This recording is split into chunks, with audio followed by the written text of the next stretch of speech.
gudoomiyaha gobolka Banaadir Cumar Maxamed Maxamuud Cumar Firish ayaa dhagax dhigay dib u dhiska kawaanka hilibka iyo qudaarta ee degmada Xamarweyne ee gobolka Banaadir. Kawaanka ayaa muddo ka badan 30 sano helin wax dayactir isagoo qaar ka mid ah irdihiisana ay dhisteen dad. Gudoomiyaha ayaa dhagax dhiga ka hor kormeeray ganacsiyada lagu haysto gudaha kawaanka waxaana xog wareystay ganacsatada. Gudoomiyaha degmada Xamarweyne Cabdulqaadir Maxamed Cabdulqaadir ayaa kaga mahad celiyay maamulka gobolka Banaadir ka soo jawaabista baahiyaha bulshada.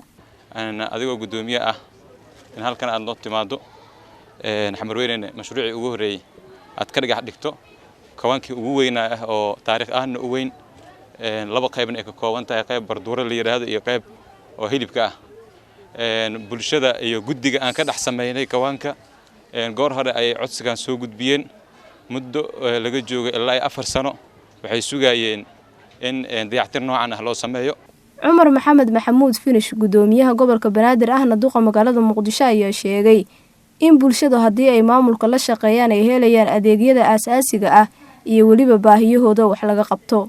bulshada reer Xamarweyne waxay halkan ka cadeeyeen 4 sano ka hor inay codsigooda u soo gudbiyeen maamulka gobolka Banaadir oo ay codsanayaan in kawaankan isugu jiro qaybtii qudaarta iyo qaybta hilibka loo dayactiro.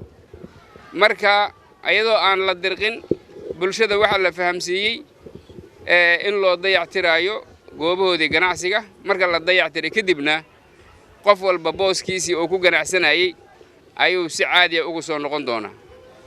runtii sida ay hadda u taalo ma aha si la aqbali karo. waa meel wasaqaysan, waa meel burbursan, waa meel uraysa.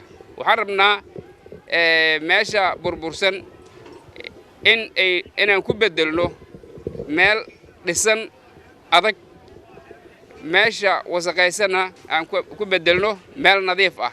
dhanka kale gudoomiye Cumar Finish ayaa xafiiskiisa ku qaabilay wafdi ka socda hay'adda socdaalka adduunka ee magaceeda marka la soo gaabiyo loo yaqaan IOM oo ay hogaaminaysay madaxa fulinta IOM Mrs Diana waxayna ka wada hadleen fulinta mashaariicda gobolka Banaadir, shaqo abuurka, arrimaha dhalinyarada iyo barakacayaasha.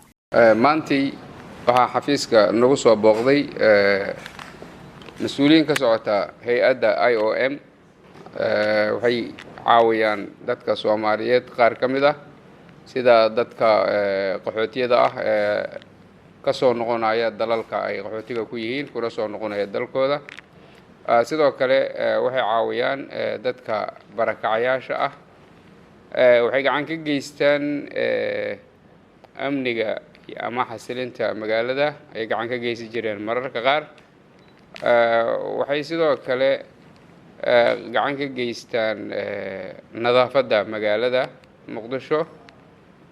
marka waxay halkan ka soo horjeedka xarunta maamulka gobolka Banaadir ay ka dhiseen xarun loogu talagalay inay la shaqeyso dadka ka soo noqday qaxootiyaha Soomaalida ah.